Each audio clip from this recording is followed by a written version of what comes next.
Bonjour, je m'appelle Martine Gruer, je suis vice-présidente de l'association Hold Up. Hold Up sans H, les vieux debout.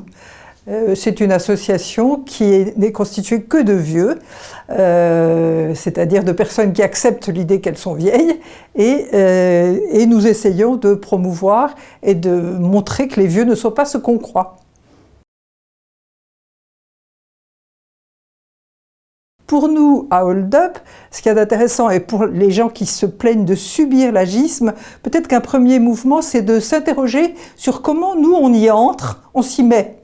On s'y met dans cet agisme, et alors on le fait souvent pour nous les vieux, en se retirant.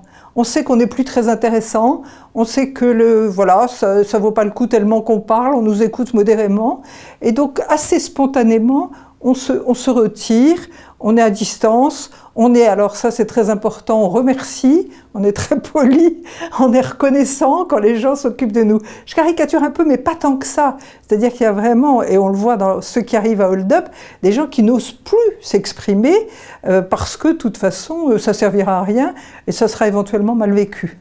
Donc ça c'est le premier niveau de l'agisme.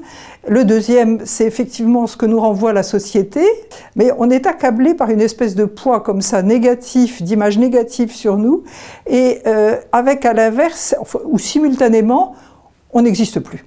On n'a plus de compétences, on n'a pas d'expérience, et alors il faut dire que ça c'est très lié à notre culture probablement occidentale, à savoir que le jour où on n'a plus de métier, le jour où on ne peut plus se présenter en disant « moi je suis ou je fais », on perd son identité.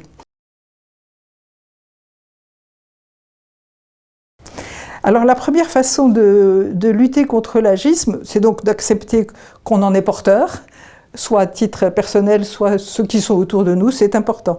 La deuxième, c'est pour les vieux surtout, c'est de réoser ou de oser s'exprimer. Alors quand il s'agit de maltraitance, c'est oser témoigner, c'est oser porter plainte si nécessaire. Le vieux est une personne. J'ai été témoin en 84, puisque moi j'ai 78 ans et je travaillais à ce moment-là avec la petite enfance, de ce qui s'est passé quand on a dit « le bébé est une personne », 2 ou 3 émissions importantes sur la chaîne publique, et ça a été, mais vraiment pour tout le monde, c'est-à-dire les professionnels, les parents, tout ce monde entourant l'enfant, une révélation. Et je pense que si on arrivait, il faut de toute façon, le vieux est une personne, mais aussi le montrer, et montrer nos différences. Et nos différences, elles sont un avantage pour la société. C'est pas que du moins, c'est du plus. C'est de la chance, et aussi, bon, de la complémentarité, et du moins au sens où, bien sûr, on peut avoir besoin d'être soigné.